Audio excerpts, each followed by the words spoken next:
बघा ते विरोधी पक्ष नेते आहेत, त्यांना काय माहिती आहे, काय अपडेट आहे.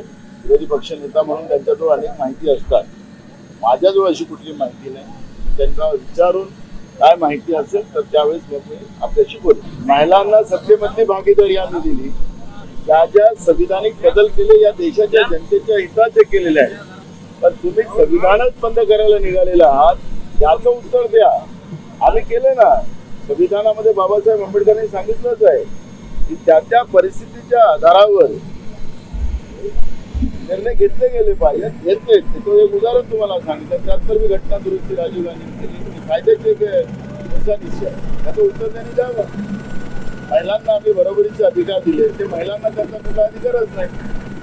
लोकसभेमध्ये बिल आणलं, जे आमचा कायदा होता त्या कायद्याला त्यांनी विरोध केला. आता आला तो लागू कुठे केला, कारण की जनगणना करायचा विरोध करतात आहे. म्हणून खोटाटी व्यवस्था त्यांना बंद करा म्हणा. काँग्रेसनी या देशासाठी गेल्या 60 वर्षामध्ये या देशात सुई तयार नव्हती, तर त्याला रॅकेट तयार केलं, दवाखाने केले, शाळा केल्या, रस्ते केले, पिण्याचं पाणी केलं, शेतीचं पाणी, आर्थिक हरित क्रांती केली, दूध क्रांती केली, या देशाला प्रमुख महासत्ताक बनवलं. तर तुम्ही काय केलं? तुम्ही तर देश डुबवला.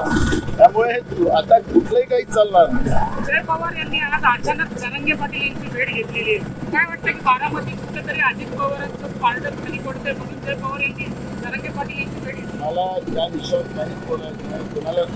कोणाला भेटता येतं त्याला काही आपल्याला त्याच्यावर वक्तव्य करायचं की करायचं. त्यांच्याजवळ कुठली नीती आहे आणि नेता आहे. एक खोटा बोलणारा माणूस त्यांनी पुढे आणला आणि 10 वर्ष देशाला विकण्याशिवाय दुसरं काय केलं. आणि प्रधानमंत्र्याच्या खुर्चीवर बसून, त्या संविधानिक पदाच्या खुर्चीवर बसून त्या प्रधानमंत्री पदाची गरिमा संपवणारा नेता त्यांनी खोटं बोलून निर्माण केला. त्यांच्याजवळ कोण आहे? काँग्रेसजवळ जमिनीवर काम करणारा नेता आहे. राहुल गांधींनी ते सिद्ध करून दाखवलं. या युगात कन्याकुमारी ते काश्मीर पैदल चढून या देशाच्या शेतकऱ्यांचं दुःख समजलं, गरिबांचं दुःख समजलं, महिलांचं दुःख समजलं, तरुणांचं दुःख समजलं आणि त्या पद्धतीचं गॅरंटी या देशाच्यासाठी करून दिलेली आहे. ज्या पक्षाजवळ स्वतःचा कुठली भूमिका नाही, खोटं बोलण्याशिवाय दुसरं काही नाही, देशाचं संविधान आणि लोकशाही संपवण्याचं काम केलं जात असेल तर रावसाहेब दानवेंना म्हणा की आता तुमचं खोटं बोलणं लोकांनी ओळखलेलं आहे. तुमच्यावर आता कुणाचा विश्वास नाही आणि म्हणून आता तुम्हाला सत्तेच्या बाहेर गेल्याशिवाय दुसरा पर्यायच नाही. आणि लोकांनी मानस केलेला आहे. लोकशाहीमध्ये जनता मोठी होते. जनतेला ज्या पद्धतीने गृहीत धरून तुम्ही जी भूमिका घेतलेली होती त्या भूमिकेला आता लोक उत्तर देताना आपण पाहतोय. उद्धव ठाकरे साहेबांना म्हणत होते की आम्ही तुमच्या अडचणीच्या काळात कामात येऊ.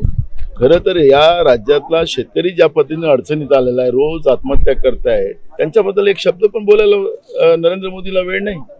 राहुल गांधींनी हमी दिली आम्ही शेतकऱ्यांचं कर्ज माफ करू, संविधानिक कर्जमाफीचा एक आयोग आम्ही निर्माण करू, शेतकऱ्यांचं सगळं कर्ज माफ करू, MSP लागू करू, त्याचा कायदा आणू, शेतकऱ्यांच्या पाठीशी उभे राहण्याचं हमी राहुल गांधी देतात आणि नरेंद्र मोदी शेतकऱ्याबद्दलचा साधा एक शब्द काढायला तयार नाही, गरिबांच्या बद्दल बोलायला तयार नाही.